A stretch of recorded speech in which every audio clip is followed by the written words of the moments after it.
عبدالله له مرجې څخه پوښتنه کوي که تېر کال د یو چا پلار یا ورور وفات شوی وي بیا یو کال وروسته په هغه ورځ چې پلار یا ورور یې وفات کړی وي خیرات ورپسې وکړي نو دا څنګه دی؟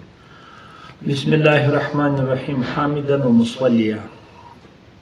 ګرانه وروره، خیرات کول پر طریقه شرعي باندې په هر وخت کې مفید دی او ښه کار هم دی او دا حتی زموږ بعضې علماو کتابونه وایي په ژوند کې چې مړي ستاسو دا مړ سوی نه و په ژوند کې هر څونه مصرف کوه په مرګ کې باید هغونه مصرف وکړي.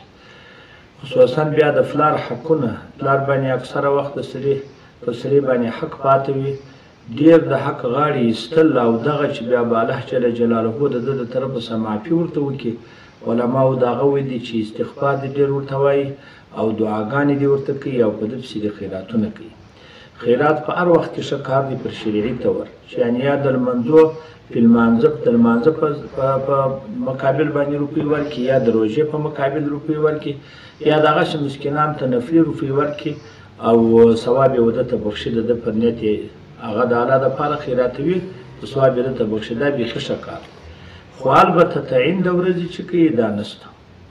هغه که د 60 کال کې تعین د ورځې کوي، که پر کال په دغه ورځ کوي، که بل کال په دغه ورځ کوي، که بل کال په دغه ورځ کوي، چې د ده دا ګمان چې بیا دغه ورځې نه صحیح کېږي او یا بیا دغه ورځې فایده نشته پکښې، نو دا خوندور نه دی.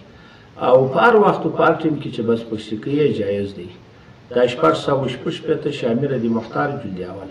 والله سبحانه اعلم.